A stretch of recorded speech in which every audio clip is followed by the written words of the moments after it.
Mas maingay ngayon ang cafe kumpara sa mga nakaraang araw. Pero tila nasa ilalim ng tubig ang sistema ni Laila. Mahigpit pa rin ang pagkakahawak niya sa kanyang cellphone na ngayon ay nakapatay na ang screen matapos ang tawag. Ngunit ang boses ng matalik niyang kaibigan, paulit-ulit na umaalingaw-ngaw sa isip niya. Niloko ulit ito. Hindi basta paghihinala lang at mas lalong hindi gawa-gawa, kundi niloko ulit. Nanginginig ang panga niya bago niya malakas na tinulak ang salaming pinto. Tumunog ang matinis na wind chime sa itaas nito. Hudyat ng pagdating niya, pero wala siyang pakialam. Masyadong malakas ang tibok ng puso niya para maabutan pa ng hiya. May mainit na nag-aapoy sa dibdib niya na kumakalat hanggang sa mga daliri at itinutulak siyang gawin ng isang pabigla-biglang bagay. Agad na sinuyod niya ang paligid. Hindi nagpapigil ang kanyang mata habang hinahanap ang pamilyar na muka. Ito ang cafe na nabanggit ng kanyang kaibigan.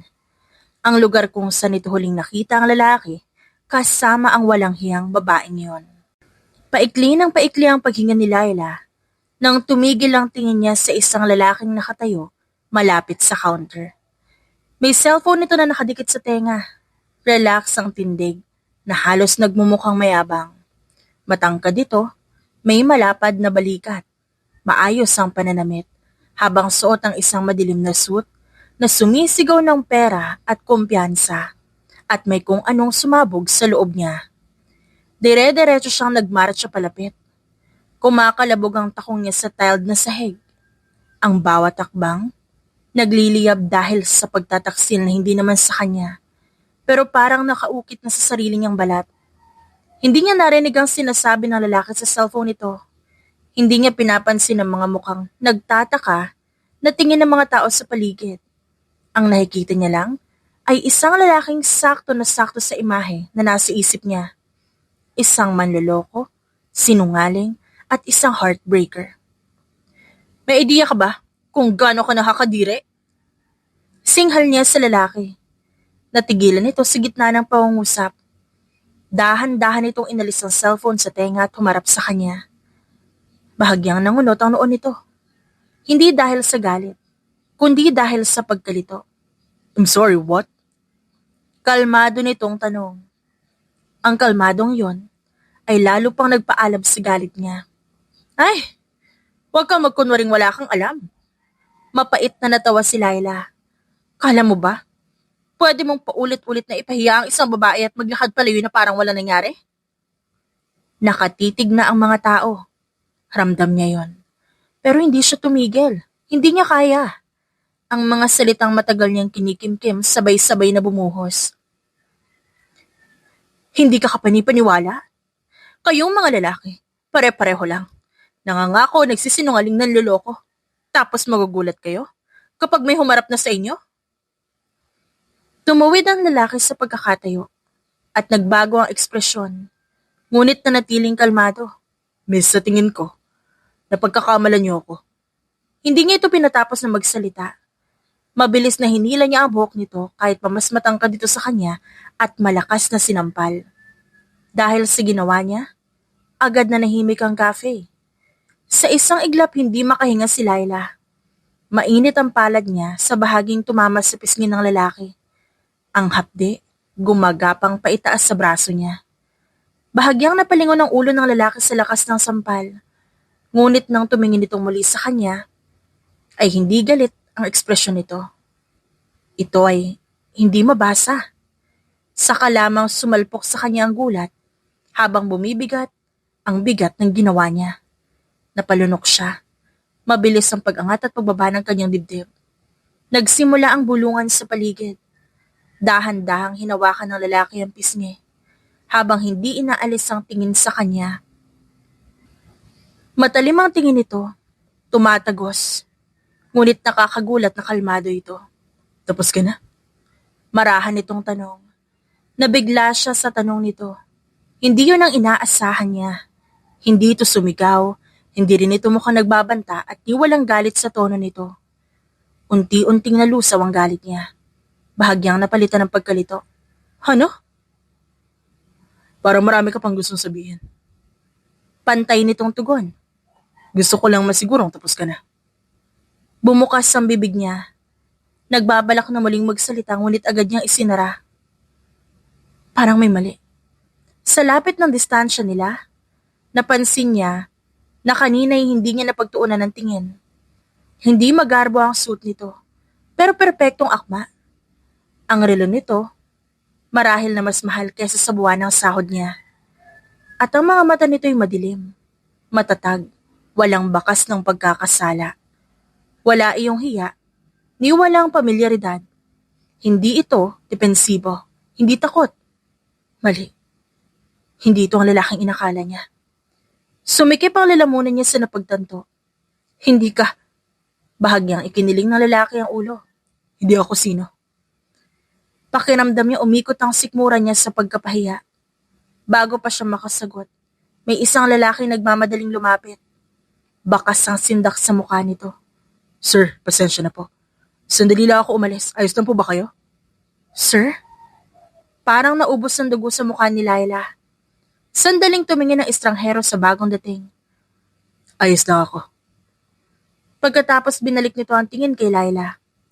Pero naniniwala akong may paliwanag na dapat ibigay ang babaeng ito. Agad na lumabas ang manager ng cafe na kinakabahang pinaglalaroan ng mga kamay. May problema po ba rito? Nagpanting ang tenga ni Laila. Bigla niyang namalaya ng paligid. Ang mga titig, ang katahimikan, at mas lalo na ang bigat ng mga ginawa niya na sabay-sabay bumagsak sa kanya. Akala ko, panimula niya. Saka huminto habang nanginginig ang boses. Akala ko po kayo yung nobyo ng kaibigan ko. Matagal siyang pinagmasdan ng lalaki. Sapat ang lapit nila sa isa't isa para makita nito ang bahagyang pamumula sa pisngi niya. Parang sinuntok ng konsensya ang kanyang dibdib. Akala mo. Marahan itong pag-uulit. Pasensya na po. Pasensya na po talaga. Nasaktan na yung kaibigan ko at... Mariin siyang huminga. Kamali po ako. Isang napakalaking understatement yon. Lumapit ang assistant ng lalaki at hininaan ang boses. Sir, tatawag po ba ako ng security? Pumilipit ang sikmura niya sa sinabi nito. Itinaas ng lalaki ang kamay na mukhang pinapatigil ang sekretarya. Wag na. Agad na napatingala siya sa gulat. Di na kailangan yan. Sinabi niya naman nagkamali siya. Wag nang gawing issue pa to. Issue? Sinampal niya ito sa harap ng maraming tao at basta na lang siya nito hahayaan. Humarap itong muli sa kanya. Tila sinusuri ang kanyang muka. Na para bang sinusubukang unawain kung paano maaaring magmukhang galit na galit at takot na takot ang isang tao ng sabay. Sa susunod, siguraduhin mong tama ka bago mo itaas ang kamay mo. Hindi marahas ang tono nito, ngunit kontrolado. Nakakainis man ngunit isa itong makatwiran. Ang buong akala niya yun na yun. Naaalis na ang lalaki. At may iwan siyang malunod mag-isa sa kahihiyan. Ngunit muli itong nagsalita. Anong pangalan mo? Kumabog ang puso niya sa tanong nito. Laila? Laila, you have such temper. Nakagat niya ang labi. Alam ko po. Bahagyang gumalaw ang sulok ng labi nito. I'm Oliver. Sana muli mag-cross ang landas natin. Maaga pa lang, may kakaibang tensyon na sa opisina. Ramdam niyo ni Laila sa paraan ng pag-uusap ng mga tao na mahina, puno ng bulungan at parang may sabay-sabay na hinihintay. May ilan pang panayang sulyap sa pinto ng elevator na para bang may inaabang ang VIP. Bitbit ni Laila ang laptop niya. Diretso ang lakad papunta sa kanyang desk. Pilit binabaliwala ang kaba sa dibdib. Today is the day. Araw ng formal na pagpapakilala ng bagong CEO. At araw din ang posibleng katapusan ng karir niya. Umupo siya sa silya habang inaayos ang kanyang buhok. Sa kapilit na binuksan ng computer kahit nanginginig ang mga daliri niya. Ayaw niyang tumingin sa paligid. Ayaw niyang makakita ng kahit ano magpapaalala sa kanya ng lalaking may malamig na boses at matang parang kayang basahin ang lahat ng kasinungalingan niya. Uy, Laila. Saad ng katrabaho niyang si Micah mula sa katabing cubicle. Ready ka na ba? Kwapo raw si CEO. I'm not interested. Napangiti siya ng pilit. Kung alam lang nila na ito na ang pangatlong beses na makikita niya ang CEO na yon, nauna na sa kanya ipinakilala ang lalaki. Makalipas ang ilang minuto, tumunog ang intercom. Good morning, everyone. Please proceed to the main hall for the CEO's formal introduction. Sabay-sabay na tumayo ang mga empleyado. May mga excited, may mga nag-aayos ng damit, at may mga ilang nagkukwentuhan pa rin. Samantala, para siyang hinihila ng sariling kaba, palabas ng upuan niya. Kalma, hindi ka pa nakahatulan, huwag kang mag-a-assume. Paalala niya sa sarili. Ngunit kahit anong gawin niya, bumabalik at bumabalik sa isip niya ang imahe ng palad niya sa pisngi ni Oliver. Ang bahagyang pamumula ng balat nito, ang paraan ng pagtitig nito sa kanya, hindi galit kundi mapanuri. Pagdating nila sa main hall, agad siyang pumwesto sa bandang likod. Ayaw niyang mapansin. Ayaw niyang makita siya nito agad. Bahagya niyang binaba ang ulo at kunwari inaayos ang ID lace. May mahinang kalabog ng pinto. Dahil doon tumahimik ang lahat. Good morning. Bungad ng HR director na nakatayo sa harap. Thank you for being here. Today marks a new chapter of our company. Humigpit ang kapit ni Laila sa lace ng ID niya. Allow me to formally introduce our new Chief Executive Officer. Huminto sandali ang HR director. Tila sinasadya ang pabitin. Mr. Oliver. Hindi niya na narinig ang kasunod. Hindi niya kailangan tumingin para malamang pumasok na ito. Ramdam niya agad ang presensya nito na tila biglang bumigat ang hangin. Ngunit kahit ganoon, nanatiling nakayuko si Laila. Pilit na iniiwasan ng kahit anong posibleng eye contact. Nagpalakpakan naman ng mga tao. Nakatayo si Oliver sa harap. Naramdam ni Laila kahit di siya tumitingin. Alam niyang tuwid ang tindig nito, kontrolado ang galaw, alam niyang suot nito ang profesional na ngiting hindi nagsasabi ng kahit ano. Good morning. Marahan ngunit malinaw ang boses ni Oliver. It's an honor to formally stand here and finally see you all. I am here, not as a name on an email, but as someone who will be working alongside with you. Working alongside. Ulit ng isip ni Laila na halos mapangiti sa walang katotohanan. Patuloy ang pagsasalita ni Oliver tungkol sa vision, sa growth at sa respect. Wala itong bakas ng yabang, walang pananakot ang tono, walang kahit anong senyales ng paghihiganti. Unti-unting lumakas ang loob ng iba. May ilan pang napapangiti, napapatango, at tila naaakit sa paraan ng pamumuno nito. Ngunit mas lalo lang siyang kinakabahan. Ba't parang walang nangyayari? Ito na ba yung parte na ipapahiya niya ako sa harap ng lahat? Ngunit lumipas ang minuto at wala pa ring nangyari. Before I end, I want everyone to know that I value professionalism above all else. This company will move forward with respect, accountability, and fairness. Bahagya itong huminto. Sa sandaling yon, hindi napigilan ni Laila ang sarili. Dahan-dahan siyang tumingala at doon nagtagpo ang mata nila. Hindi siya tinitigan ito ng matagal. Sapat lang para ipaalam na alam nito, na nakilala siya nito, at hindi siya nito kinalimutan. Ngunit sa halip na kahihiyan o galit, ang nakita niya isang kalmadong ekspresyon, isang ngiting profesional, walang bakas ng personal na emosyon. Parang walang nangyari. Tila kinalimutan nga nito ang nangyaring yon sa loob ng cafe. Bigla ulit siyang napayuko.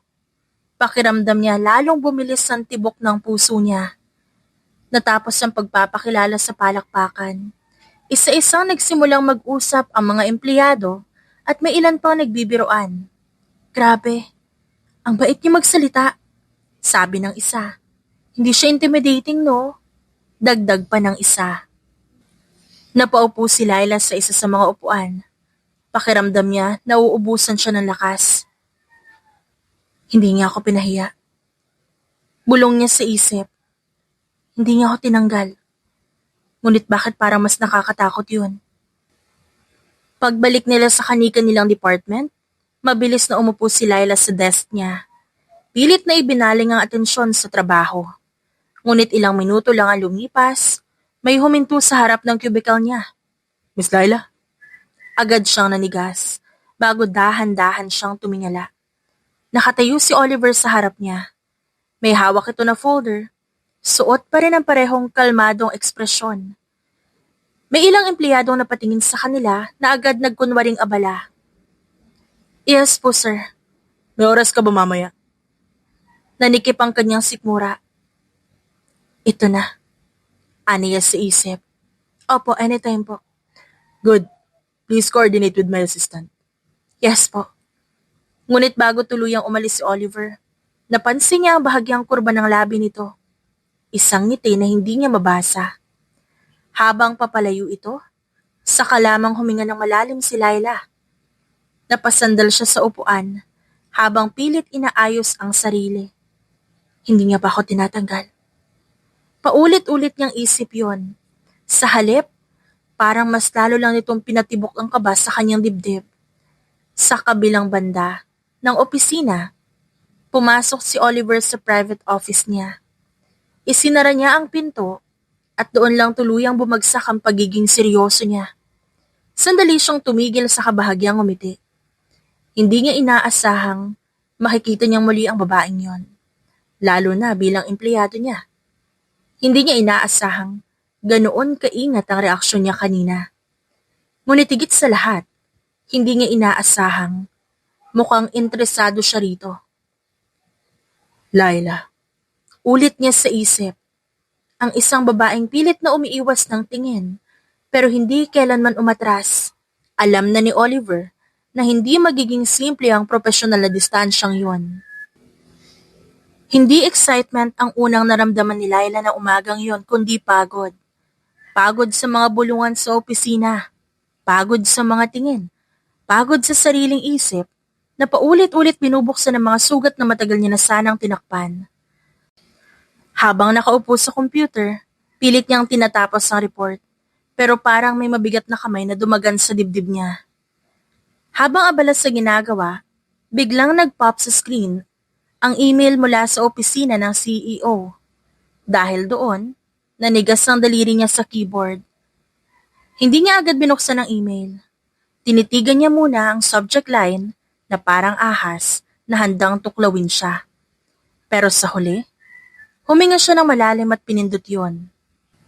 Please see me in my office at 3 p.m. to discuss the current project. Pagbabasa niya sa mensahe, mas lalo siyang nainis. Of course, sabi ng isip niya. Bandang 3:00, dala ang folder ay kumatok siya sa pinto ng opisina ng CEO. Hindi siya pumasok agad. Kinakabahan siya, pero tinuloy niya pa rin. Come in. Binuksan niya ang pinto at pumasok. Nakatayo naman si Oliver sa tabi ng bintana, nakaharap sa city view. Nang maramdaman nito ang presensya ni Laila, humarap ito at mukhang kalmado. Miss Laila, please have a seat. Umupo siya sa harap ng mesa nito bago inilapag ang folder. I went through your report. It's detailed and organized. May mga minor adjustments pero overall, solid ang trabaho mo. Hindi inaasahan ni Laila yon. Salamat. Sagot niya dito. Pero sa tingin ko, deserve na acknowledgement ang maayos sa trabaho. Mukhang swerte ang magiging asawa mo pagdating ng panahon. You were different. I see a great motivation in your eyes. Sir, hindi naman siguro saklaw ng trabaho ko yung personal na buhay ko. No, don't get me wrong. I can see so much potential. Ang akin lang, sana makahanap ka ng ka-level ng kakayanan mo. Natahimik siya. Of course he would say that. Magaling magsalita tulad ng lahat. Bulong niya sa isip. Biglang sumagi sa isip niya ang mukha ng ex niya na nakangiti habang nangangako ng kasal. Tapos, ilang buwan lang ang lumipas, may ibang babae na pala. Kasabay ng pag-alala niya sa ama na umuuwi ng gabi na amoy pabango na hindi sa kanyang ina. At higit sa lahat, ang luha ng kaibigan niyang ilang beses nang niloko. Pare-pareho lang sila. May problema ba? Tanong nito nang mapansin ang paninigas niya sa isang tabi. Wala po. Mabilis niyang sagot. Ngunit huli na ang pagtanggi niya. Miss Laila, hindi ko intensyon na abalahin ka. Pero napapansin ko simula na nakilala kita. Sir, kung may concern po kayo sa performance ko, pwede niyo pong sabihin ng diretsyo. Natigilan si Oliver habang pinagmamasdan siya. Hindi ito galit. Mukhang hindi rin naman na-offend. Hindi yun ang concern ko. Ang concern ko kung ba't parang may personal kang galit sa akin. Hala, wala po. Agad na nanlaki ang mata ni Laila. Talaga? Tanong nito bago bahagyang sumandal sa mesa. Dahil sa tuwing mag-uusap sila, parang naghihintay lang ito ng pagkakataong patunayan na mali ang lalaki. Yun ang nasa isip ni Oliver. Mapait at maikli naman siyang napangiti. Hindi ko po yun kailangan patunayan. Prangka ang sagot niya. Darating din po yun sa sarili niyong oras. Interesting. Bakit mo nasabi? Huminga siya ng malalim. Hindi niya rin alam. Sa totoo lang, hindi naman dapat siya nagsasalita ng ganun. Dahil lalaki kayo. At base sa karanasan ko, pare-pareho lang kayo. Walang emosyon ang mukha ni Oliver. Ngunit bahagyang nagbago ang titig nito. Lahat? Talaga bang lahat? Oo. Lahat ng lalaki na kilala ko may tinatago. May sinasaktan at may niloloko. Alam ng mga katrabaho ko yun. Kaya nga walang lalaki sa department namin eh. Then your sample size is unfortunate. Hindi po yun statistics, sir. Reality yon. Tumayo si Oliver at dahan-dahang naglakad palapit sa kanya. Reality is shaped by experience. But experience doesn't define truth. Easy for you to say. Hindi kayo ang iniwan. Hindi kayo ang pinangakuan tas binaliwala. Hindi kayo yung paulit-ulit na pinatunayan na hindi kayo sapat. Natahimik ito at hinayaan lang siyang magsalita. Alam niyo kung ba't ako galit? Dahil sa bawat lalaki nagsabi na iba ako. Pareho lang ang ginawa sa huli. Kaya wag niyo akong sisihin kung hindi ako naniniwala. Ilang segundo ang lumipas bago muling nagsalita si Oliver. Hindi kita sinisisi. Pero hindi rin ako sasang-ayon sa ilan ng mga sinabi mo. Tulad ng ano? Ang mga lalaki na nakita sa'yo, sila ang may kasalanan. Hindi ang buong kasarian. Defensive kayo. Hindi naman. I'm just being logical. This is not a debate, sir. Bahagyang naiinis na aniya. Hindi nga. This is a conversation. Tumayo siya ng tuluyan at kinuha ang folder. At sa isang conversation, parehong may karapatang magsalita. Hindi ko po kailangan ng lecture niyo. Hindi din naman kita binibigyan ng lecture. Kung wala na po kayong ibang concern, babalik na po ako sa trabaho. Go ahead. Paglabas niya ng opisina, naramdaman niya agad ang mabilis na tibok ng puso niya. Naiinis siya sa sarili, sa lalaking yon, at sa sitwasyon. Bakit ba siya naapektuhan? Sa loob ng opisina, nanatiling nakatayo si Oliver. Nakatingin sa pintuang isinara ni Laila. Hindi siya nasaktan, hindi rin siya nagalit. Sa halip ngumiti siya ng bahagya. Isang babaeng puno ng galit, sugat, at prinsipyo.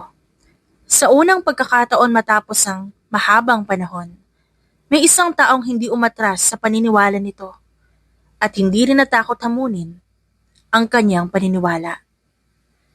At yon ang mas lalong pumukaw sa interes ni Oliver sa dalaga. Kung may isang bagay na ayaw paniwalaan ni Laila, yun ang salitang coincidence. Para sa kanya, madalas itong palusot lang. Isang salitang ginagamit para pagtakpan ng totoong intensyon.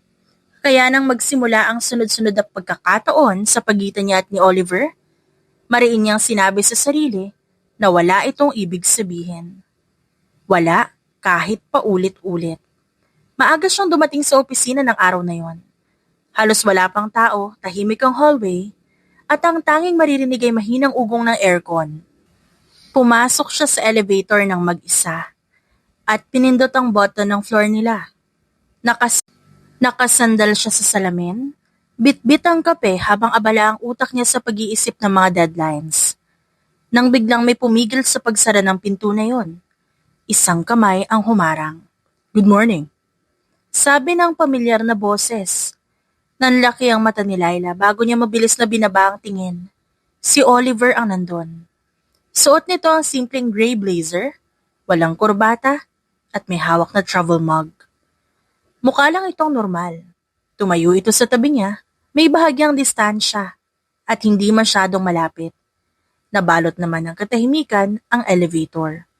Hindi siya nagsalita, at mas lalong hindi naman ito. Naramdaman niya ang bahagyang pagbagal ng hininga, hindi dahil sa kaba, kundi dahil sa inis. Bakit sa lahat ng oras at lugar, sa elevator pa sila nagsama? Nang tumunog na ang elevator sa floor nila, saka lang siya bahagyang nakahinga. Have a good day. Sabi nito bago lumabas. Hindi na siya nito nilingon. Hindi rin siya lumingon dito. Hindi rin ito naghintay ng sagot niya. Kaya naman napakurap-kurap siya dahil doon. Isang emergency meeting sa kinahaponan ang naganap. Habang nasa gilid siya ng mesa na tahimik, hawak niya ang ballpen na paulit-ulit niyang iniikot sa daliri. Dumating si Oliver ilang minuto matapos magsimula ang meeting. Dumiretso sa upuan sa tapat niya.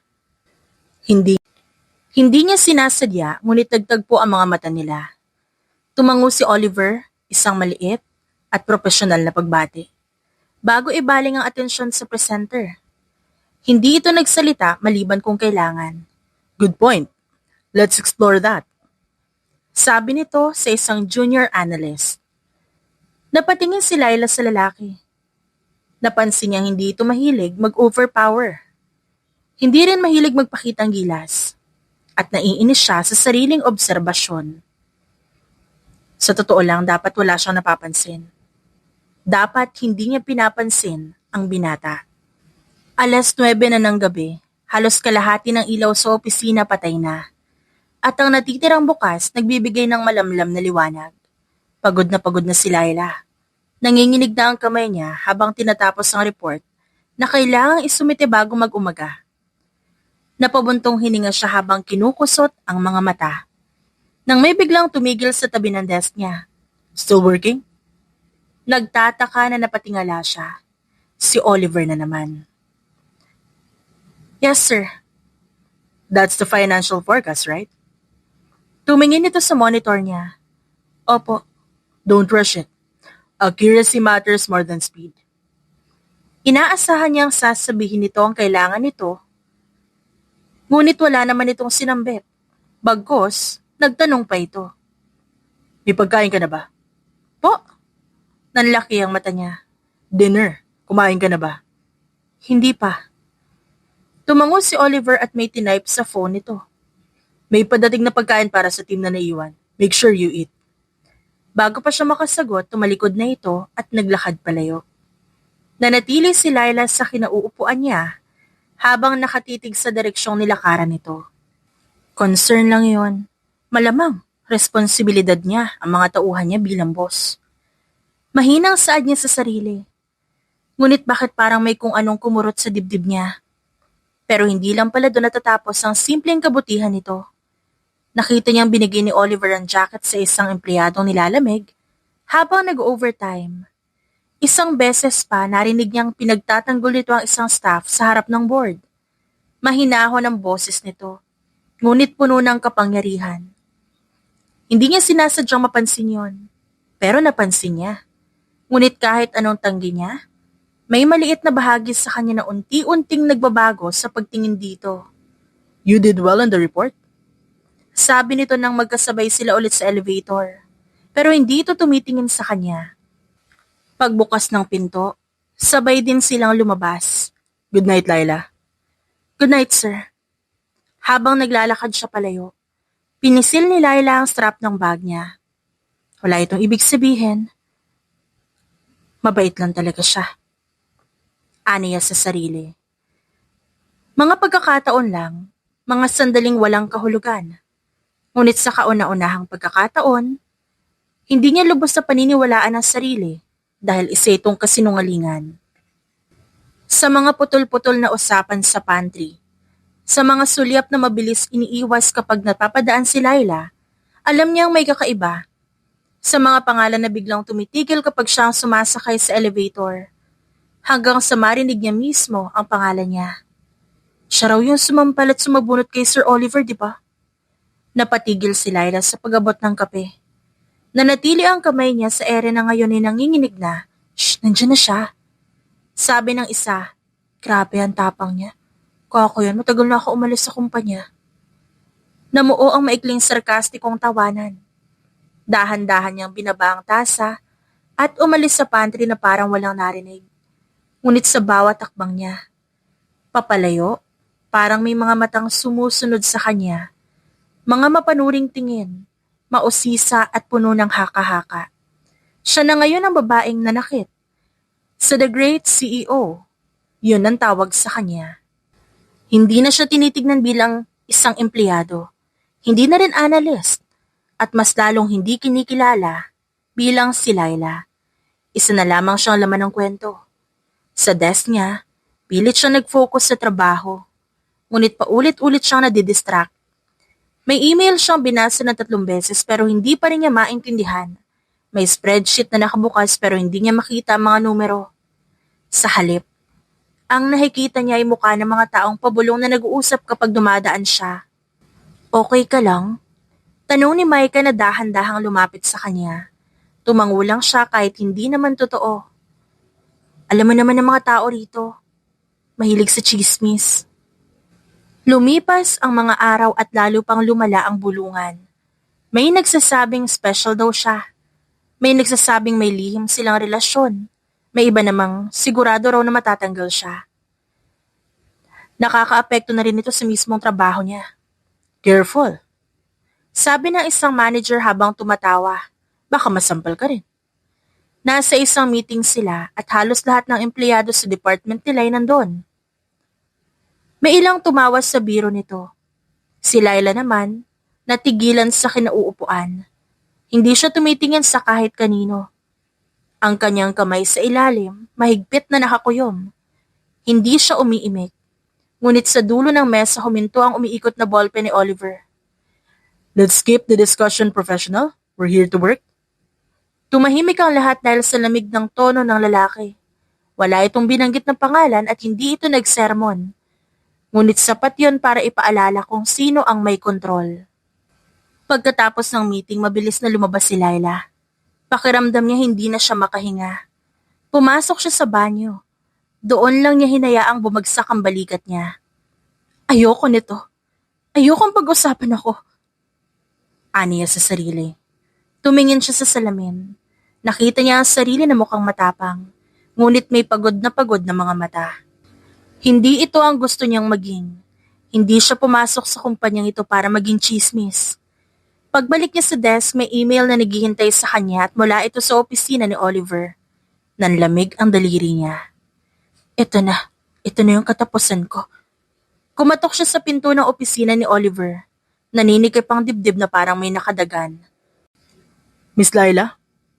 Sabi nito habang nakaupo at may hawak na tablet. Please sit. Umupo siya habang pilit pinapanatiling neutral ang muka. Sir, kung tungkol po ito sa mga naririnig niyo. I know. That's why I called you. Kung tatanggalin niyo po ako. Hindi kita tatanggalin dahil sa chismis. Napatingin siya rito at halatang gulat ang ekspresyon niya. I've heard what's going around. It's unnecessary. It's unfair. Natahimik si Laila. Hindi niya alam kung anong sasabihin. Hindi ko intensyon na ikaw ang maging sentro ng atensyon dahil sa isang pagkakamaling pareho nating gustong kalimutan. Hindi ko ho sinasadya. I know. Natahimik sila saglit. Pagkatapos sumarap sa kanya si Oliver, na ngayon ay seryoso na ang muka. Let me be clear.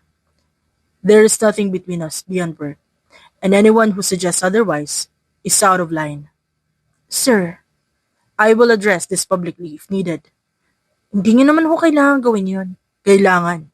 Because silence can be interpreted as permission. Baka po mas lumala. Hindi. Mas malala kung hahayaan lang natin. Tinipon ang buong department na walang paligoy-ligoy. Tumayo si Oliver sa harap ng lahat. Tuwid ang tindig nito at profesional. I want to address something. There have been rumors circulating in this office About me and about one of our employees. Ramdam ni Laila ang pagbilis ng tibok ng puso niya. Gusto niyang maglaho. Let me be clear. Those rumors are false, inappropriate, and unprofessional. Natahimik ang lahat. Miss Laila is here because she earned her position, not because of favoritism, not because of anything personal. May ilang napayuko sa sinabi nito. Moving forward, any form of gossip or insinuation will be dealt with accordingly. This is a workplace, not a rumor mill. Walang galit sa boses ng lalaki, ni walang pananakot, ngunit malinaw ang hangganan. Natapos ang meeting sa katahimikan. Pagbalik ni Laila sa desk niya, ramdam niya ang pagbabago. Wala na ang mga sulyap na puno ng duda. May ilan pa umiiwas na ng tingin, may iba namang tila nahihiya sa kanya. Okay ka lang? Tanong ni Micah. Tumango siya na mas totoo na ngayon. Sa loob ng opisina ni Oliver, sinara niya ang pinto at sandaling pinikit ang mga mata. Hindi siya mahilig makaalam sa chismis. Ngunit may mga pagkakataong kailangang magsalita, lalo na kung may nasasaktan. Hindi naman siya ganong tao, yung tipong walang puso. At kung may kailangang patunayan yon, gagawin niya. Umupo si Laila at sa wakas nakahinga siya ng maluwag. Hindi pa tapos ang lahat, alam niya yon. Ngunit sa unang pagkakataon, hindi niya naramdaman na mag-isa siya sa laban. Kahit ayaw niyang aminin, kahit sa sarili niya, may isang bahagi sa kanya na tahimik na nagsimulang magbago ng isip tungkol sa lalaking akala niya'y malamig at walang pakialam. Tahimik ang buong opisina nang tumunog ang emergency notification sa email ni Laila. Isa itong urgent na system discrepancy na na-detect. Ang lahat ng report na konektado rito, kailangang i-review agad-agad. Napapikit siya at napabuntong hininga. Pasado 10:00 na ng gabi. Kahit nga ang ilaw niya sa mesa mukhang pagod na rin. Inipon niya ang buhok sa likod ng ulo bago uminom ng malamig na kape at tumayo. Pagpasok niya sa conference room, tanging ilaw na lang ng projector ang bukas. May ilang senior staff na naroon. Abala sa laptops, mga mukhang seryoso. Sa dulo ng mesa nakatayo si Oliver na walang suot na blazer. Ang manggas ng polo nakataas. Ang buhok ay bahagyang magulo. Mukha na rin itong pagod. Salamat sa pagpunta. We need to trace the source before the numbers reach the board. Habang nagsisimula ang trabaho, mabilis ang galaw ng lahat. Kanya-kanya ang ginagawa nila. Checking logs, cross-referencing, at paghahabol sa oras. Lumipas ang ilang oras at isa-isa nang umalis ang iba matapos ma-assign ang kani-kanilang task. Naiwan sa silid sina Laila at Oliver, pareho pang nakatutok sa kani-kanilang screen. May anomaly sa third quarter. Sabi ni Laila habang di pa rin tumitingin dito. Hindi tugma sa historical trend. Lumapit si Oliver bago tumingin sa screen niya. Hindi ito masyadong lumapit. May distansyang maingat. You're right. Let's dig deeper. Tahimik silang nagtrabaho. Halos sabay silang huminga at sabay mag-type. Wala ang tensyon na nakasanayan ni Laila kapag kasama ang lalaki. Nang matapos nila ang pagsusuri, napasandal si Oliver sa upuan. Isang mahabang hinga ang pinakawalan nito sa kinusot ang muka. Okay ka lang, sir? Napatigil si Oliver bago dahan-dahang tumingin sa kanya na parang nagtataka kung dapat ba itong sumagot ng totoo. Honestly, not really. Nagulat si Laila sa pagiging honest nito. May mga gabi na pakiramdam ko. Ako lang ang gising sa buong lungsod. Tahimik lang naman siya at walang balak na sumingit. Leadership is lonely. Everyone expects certainty from you. Strength, answers. But there are days you're just guessing and hoping your decisions won't break people's lives. Humigpit ang dibdib niya sa sinabi nito. Hindi dahil sa awa, kundi dahil sa biglang pagkakatugma ng kanilang pakiramdam. Di ka pwedeng magkamali. Dahil kapag nagkamali ka, hindi lang ikaw ang babagsak. Lumapit si Laila sa tabi nito. Di masyadong malapit, sapat lang para marinig siya. Hindi ka nag-iisa, may team ka naman. They only see the title, not the weight. Sandaling katahimikan ang bumalot sa kanila. Alam mo, akala ko nung una, galit ka lang talaga sa akin. Hindi lang sa'yo. I figured. May mga sugat na hindi agad gumagaling. At kapag nasanay ka masaktan, mas madali na magtayo ng pader kaysa magtiwala. Lumingon sa kanya si Oliver. I won't ask you to trust me. Pero ayoko maging target ng galit na hindi ko ginawa. Siguro mali ako. Sa ilang bagay. Isang hakbang ang ginawa ni Oliver para makalapit. Hindi ito agresibo at hindi mapilit. Mali sa alin? Sa pag-aakalang pare-pareho kayo. Na lahat ng lalaki tungkol lang palagi sa pangiiwan, panloloko at sa pagmamahal. I don't blame you. Kung yan ang tinuro sa'yo ng mundo. Nasa pagitan nila ang isang hinga na parang masyadong malapit. Ramdam niya ang init ng presensya ng lalaki. Ang pagod na hindi naging kahinaan, kundi pagiging totoo. Sandali silang nanatili roon. Sa sandaling yon, may banta na hindi ng galit, kundi ng posibilidad. Bigla siyang umatras. Hindi. Hindi pwede. Aniya. Laila, Huwag. Hindi ako pwedeng mahulog. Hindi sa'yo. Ayoko. alam kong takot ka. Oo. Ayoko matutong magtiwala ulit tapos masisira lang. Isang mahabang sandali ang lumipas. Pagkatapos umatras si Oliver at binigyan siya ng espasyo. Okay, di kita pipilitin. May ginhawang pumasok sa dibdib ni Laila. Kasabay nito ang panghihinayang. Ngunit bago tuluyang tumalikod si Oliver, huminto itong muli. Pero lilinawin ko. Hindi kita tinatrato bilang pansamantalang interes. Kung darating ang araw na handa ka, nandito ako. Napapikit si Laila. Hindi nangangako ang boses nito. Hindi rin isang paanyaya. Isa itong malinaw na intensyon. Salamat. Naglakad si Oliver papunta sa pinto. Mag-ingat ka pa uwi. Nang tuluyang magsara ang pinto, doon lang siya nakahinga ng malalim. Umupo siya bago ipinikit ang mga mata. Sa gabing yon, umuwi siyang may tanong na hindi niya pa kayang sagutin. Sa unang pagkakataon, hindi niya sigurado kung tama pa ba ang pader na itinayo niya. O kung handa na siyang magbukas ng kahit maliit na bitak. Hindi inaasahan ni Laila na isang pangalan lang ang magpapabago ng ihip ng hangin sa buong araw niya. Narinig niya ito sa hallway nang hindi sinasadya. Hindi rin sinasadya ng mga nagsasalita na marinig niya. 2 senior staff ang nag-uusap. Siya yung ex ni Sir Oliver, di ba? Yung naging dahilan kung ba't siya naging ganon? Alin? Yung pagiging distant ni Sir. At may pagkakataon na parang cold. Huminto sa paglalakad si Laila. Hindi niya alam pero parang may humawak sa dibdib niya. Ex. Hindi niya alam kung bakit pero ang salitang yon ay bumagsak sa kanya ng mas mabigat kesa sa inaasahan. Hindi siya nakialam, hindi siya nagtanong. Ngunit sa buong maghapon, parang may kumakaluskos sa likod ng isip niya. Sino ang tinutukoy ng mga ito? Kinagabihan, halos wala ng tao sa opisina. Kagaya ng halos araw-araw na routine niya, may hinahabol na naman siyang deadline. May kailangang ayusin na proposal na ipapadala kinabukasan. Nakatutok si Laila sa screen. Ngunit paulit-ulit siyang napapahinto. Ang daliri niya nakabitin sa ere, habang ang mata niya hindi talaga nagbabasa.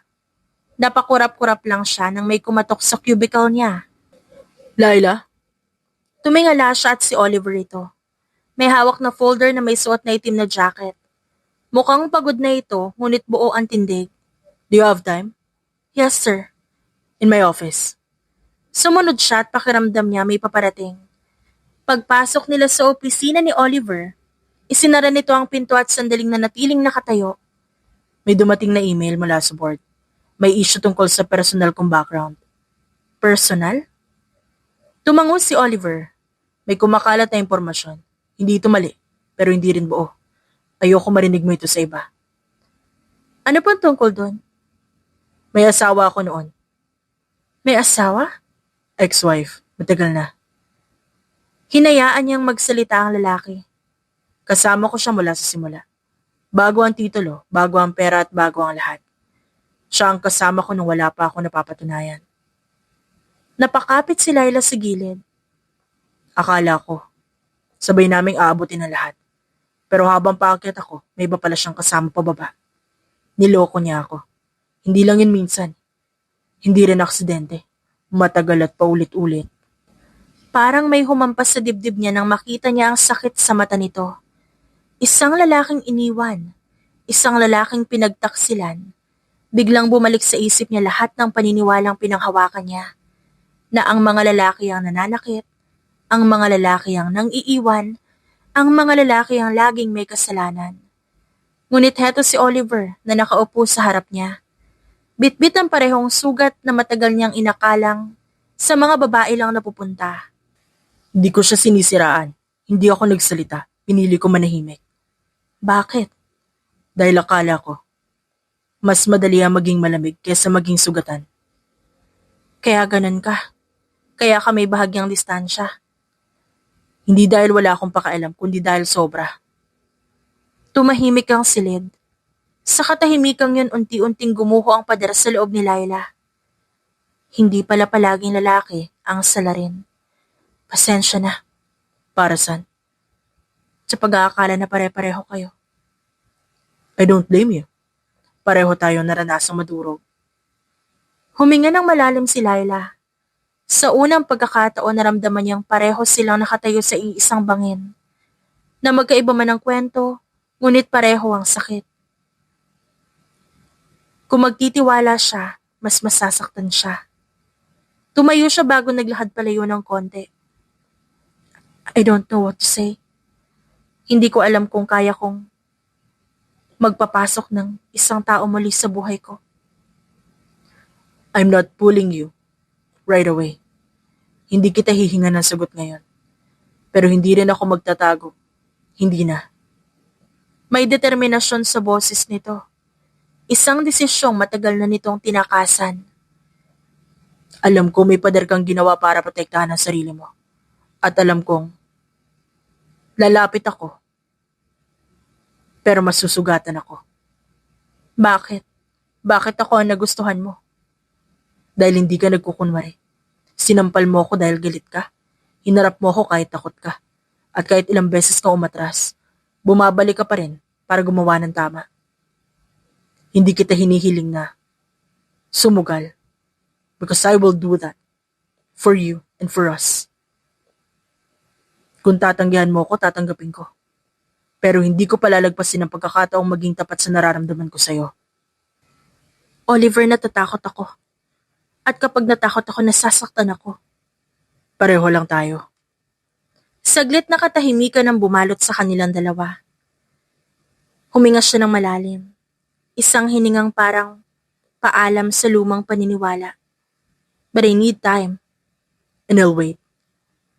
Hindi yun pangako ng panghabang buhay. Isa lamang itong desisyon na manatili. Paglabas ni Laila sa opisina, pakiramdam niya may naiwang bahagi ng sarili niya. Marami siyang tanong. Kung hanggang kailan siya magtatago. Kung may taong handang manatili kahit masaktan. Sa loob ng opisina, nanatiling nakatayo si Oliver, na nakatingin sa pintuang nagsara. Hindi niya alam kung mananalo siya. Pero sa pagkakataon na ito, matapos ang mahabang panahon, pinipili niyang sumugal. Samantala, tahimik ang opisina nang maglakad si Laila patungo sa opisina ni Oliver. Hindi ito simpleng paglapit. May mabibigat na paghinga. Ilang araw din siyang nag-iisip. Lahat ng pagkakataon na magkasama sila, bawat galit na naramdaman niya, bawat pag-iwas sa presensya ng lalaki, lahat ng yon, pinagsama-sama sa loob ng isip niya. Ngayon, hindi na siya tatakbo pa. Kumatok siya sa pinto ng opisina ni Oliver. Sir. Laila, pasok. Ano nangyayari? Gusto ko po sanang humingi ng tawad. Panimula niya. Nanatili naman ito sa upuan at tahimik lang. Mukhang hinihintay siyang magpatuloy. Hindi lang po ito tungkol sa insidente noon. Hindi lang po ang sampal na binigay ko sa inyo, kundi sa lahat ng galit at paghatol na ibinato ko sa inyo na hindi ko man lang alam ang buong kwento ninyo. Tumigil siya sandali habang pinipilit ang luha na hindi lumandas sa pisngi. Akala ko noon, lahat ng lalaki pare-pareho. Lahat nagloloko, nangiiwan. At halos lahat ng babae sinasaktan. Lahat ng karanasan ko, lahat ng sugat na nakita ko sa paligid ko, pinaniwalaan kong yun ang realidad. Ngayon naiintindihan ko na. Hindi lahat ganon. Hindi po lahat ng lalaki karapat-dapat sa galit ko. Tumingin sa kanya si Oliver. Laila, di mo kailangang humingi ng tawad sa akin para sa lahat ng yan. Pero salamat sa katotohanan ng sinabi mo. Salamat sa tapang mong harapin ang sarili mo. Hindi ko alam kung pwede na kitang pagkatiwalaan ng lubusan. Ngunit gusto ko sanang subukan kahit papano. Ikaw ang dahilan kung ba't natutunan kong hindi lahat ay pareho. Na hindi lahat ng lalaki karapat-dapat sa naranasan ko. Nang magtama ang kanilang mga tingin, may kung anong lalim sa kanilang pag-iisip. Hindi ko alam kung ano ang susunod. Ngunit handa ako matuto. Me too, Laila. I'm willing to take it all. Take a chance and take the risk. Basta para sa'yo. Sa sandaling yon, kahit pa hindi sila lubos na magkaintindihan, kahit hindi pa tapos ang lahat ng sugat ng nakaraan, naramdaman ni Laila ang isang bagay na matagal niyang pinangarap. Ang kalayaan mula sa galit, mula sa puot, at mula sa maling akala. Walang pangako ng pag-ibig sa sandaling yon. Walang garansya, na walang sakit sa hinaharap, pero handa siyang subukan. Tahimik ang gabi sa city skyline, habang si Laila ay naglalakad pa uwi mula opisina. Ang lamig ng hangin ay humahaplos sa kanyang muka. Ngunit ang pakiramdam niya mas malamig pa sa loob. Hindi ito dapat mangyari. Ngunit kahit paulit-ulit niyang sinasabi ito, hindi niya maiwasan na muling pagbalik ng alaala.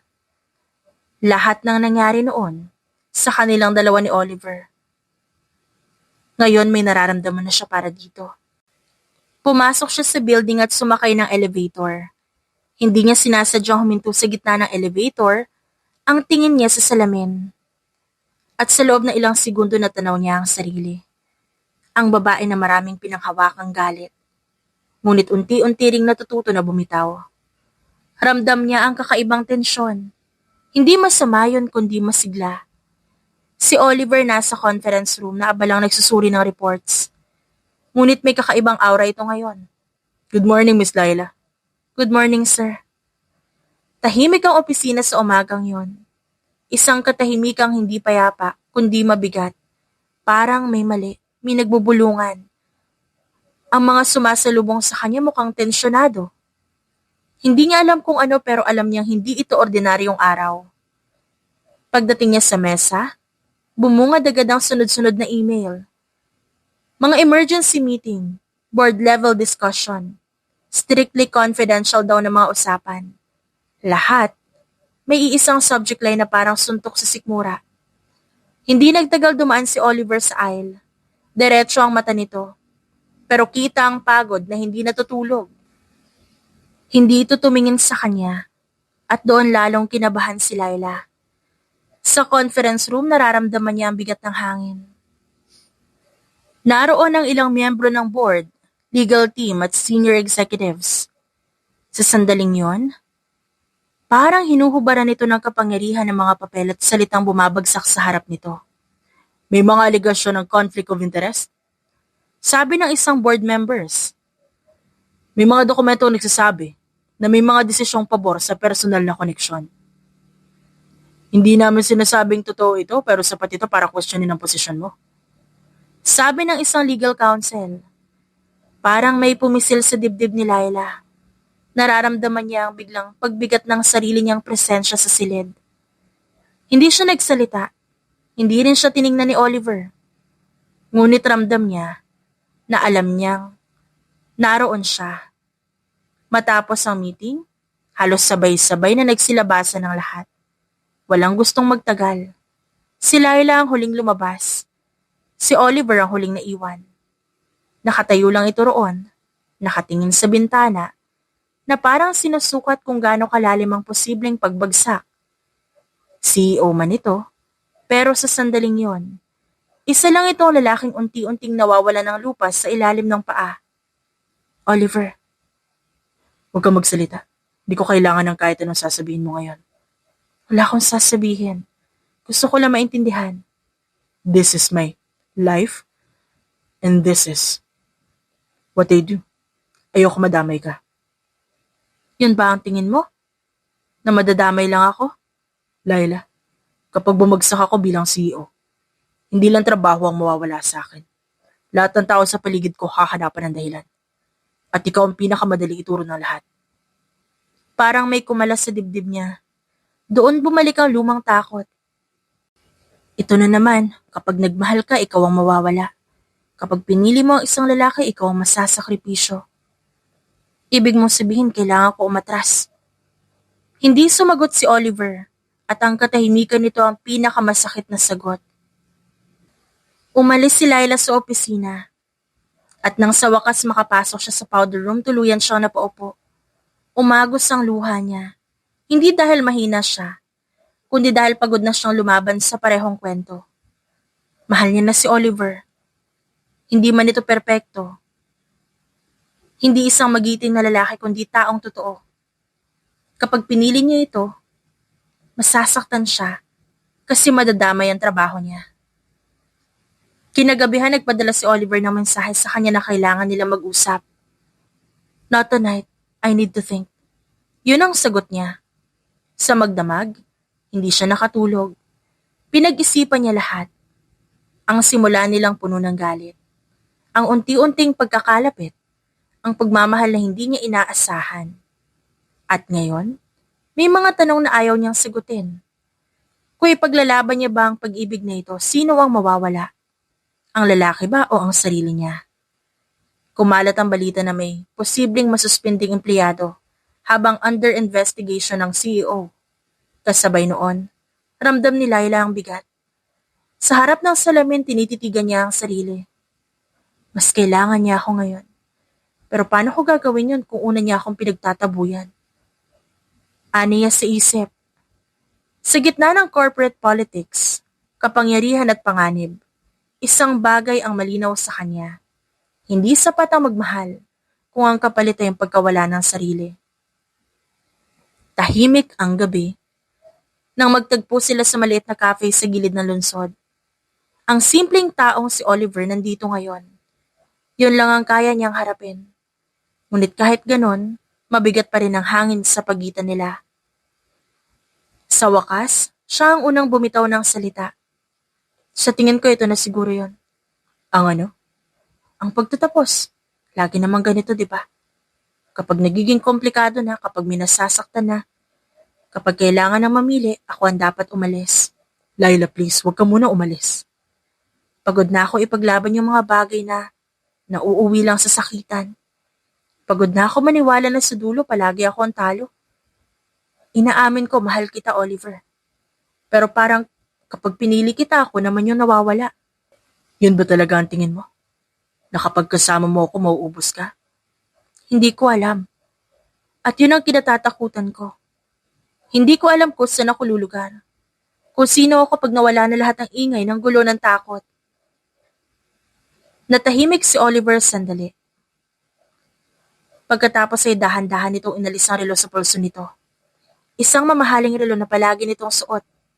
Simbolo ng lahat ng pinaghirapan. At isinakripisyo nito. At inilapag yun sa mesa sa pagitan nila. What are you doing? Alam mo ba? Yan ang unang beses na nakita ako ng mundo bilang matagumpay na tao. Bago yan, isa lang akong taong gustong patunayan na may silbi ako. Lahat ng bagay sa buhay ko may kapalit. Katahimikan, tiwala, pati ang emosyon ko. Pinaniwala ko ang sarili kong sapat na ang kapangyarihan para mapunan lahat ng nawala. Pero ikaw ang kauna-unahang taong munti ko nang piliin kasi sa lahat ng yan. Hindi ako perpekto. Hindi rin ako bayani. Marami akong pagkukulang. Marami rin akong takot. Natatakot ako mawala ng posisyon. Mawala ng respeto. Pero mas natatakot akong mawala ka ng hindi man lang naging tapat.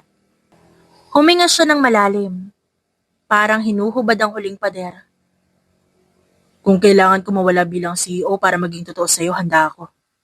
Huwag mong sabihin yan. Hindi ko hinihingi yon. Ayoko maging dahilan ng pagkasira mo. Hindi ba't ikaw una nagtulak sa akin palayo, edi panindigan mo yon? Nagsisisi ako noon, Laila. Wala akong ibang gustong piliin sa mundong ito kundi ikaw lang. Pakiusap, hayaan mong piliin kita. Natatakot ako. Akala ko kapag nagtiwala ako ulit, babalik lang ako sa umpisa. Nagalit, wasak at mag-isa. Hinawakan siya ni Oliver. Hindi kita pipilitin. Pero hahayaan mong ipaglaban kita. Please let me do that for you. Hindi bilang CEO ng kumpanyang yon. Kung matanggalan man ako ng pwesto, ano naman? Hindi bilang lalaki may kapangyarihan o yaman, kundi bilang isang taong handang manatili sa'yo. Hindi pa rin ako sigurado. Pero ayokong umalis dahil natatakot ako. Sapat na yun. Lumipas ang mga buwan. Hindi agad naging madali ang lahat. May mga araw na bumabalik ang takot. May mga gabing tahimik silang dalawa. Ang board na may masamang nais noon umatras na rin sa wakas. Ang kumpanya'y muling tumatag. Hindi naglaho si Laila. Mas madalas na sila magkasama. Kung magbabalik tanaw sila, nakakatuwa ang kanilang umpisa. Ngunit ang pangyayari na yon ang siyang nagkonekta sa kanila. Alam mo, kung di kita sinampal nun, baka hindi kita nakilala ng ganito. Worst first impression, best lesson. Sagot naman ni Oliver. Natuto ako magmahal. Hindi dahil nawala ang takot ko, kundi dahil hindi ko na hinayaang kontrolin ako nito. Natuto akong tignan ng mas maganda ang mga bagay. Dahil may taong hindi takot na hamunin ako. Magkatabi silang naglakad. Walang engrandeng pangako, walang dramatikong deklarasyon. Ang pag-ibig nila, hindi produkto ng perpektong simula. Mula sa isang aksidente, sa isang sampal na puno ng galit. Nabuo ang isang pagmamahal na marunong umunawa, maghintay at manatili. At minsan, sapat na yon. The end.